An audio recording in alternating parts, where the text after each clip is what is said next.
Well, the White House seems to be closing in on a deal with congressional Republicans that would temporarily extend the Bush-era tax rates for all taxpayers in exchange for an extension of insurance benefits for the long-term unemployed. The White House also would like to see an extension of tax breaks that they got passed through the stimulus last year. Joining us, Texas Senator John Cornyn. He's a member of the Republican Senate leadership as chairman of the National Republican Senatorial Committee, and he joins us now. Senator Cornyn, I want to walk you through the math on this, on the cost of the outline to this deal. We know it's not a done deal yet, but it does look like you guys are close. If you extend the Bush-era tax rates, that's approximately $400 billion a year that's going to cost. Unemployment insurance benefits, a one-year extension, is about $65 billion.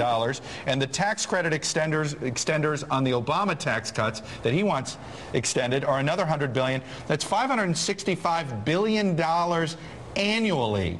That's over $1 trillion over 2 years, if that's what the deal is. That's more than the stimulus. Where do you find this money in the budget, Senator? Well, Chuck, I don't think we should be raising taxes in order to continue what has been tax policy for the last 10 years, and combined with the fact that obviously our economy is sputtering in a fragile economic recovery. Raising taxes on anybody at this point, is our position has been, is a bad idea. But we do have a spending problem. We're spending now about 24% of our gross domestic product. Tax revenue is about 15% of our gross domestic product. That 9% difference is deficit spending, roughly 40 cents on every dollar being spent.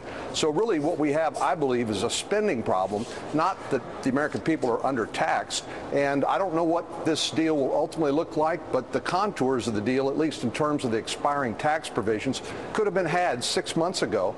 But frankly, there's been so much disarray at the White House and among the Democratic leadership, they refused to take it earlier on when they could have, without all of this uncertainty and confusion.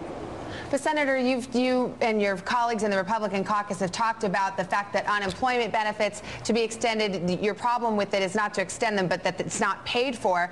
Of course, none of these to keep these tax rates, none of that is paid for either. I take your point about we have a spending problem, not a tax problem, but you would acknowledge that extending these Bush tax rates for all Americans exacerbates the deficit just as much, and in fact more than the extension of unemployment benefits, correct?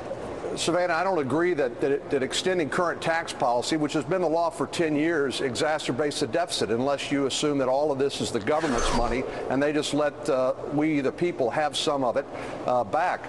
The fact is, we need to continue to stimulate our economy, not through the sort of Keynesian approach of spending borrowed money that we've seen over the last 2 years, which has increased our debt by 29%, but rather by creating some stability and some predictability in our tax structure, which lets our job creators know what the playing field looks like, so hopefully they can get back in and invest and grow the economy and create jobs and opportunity.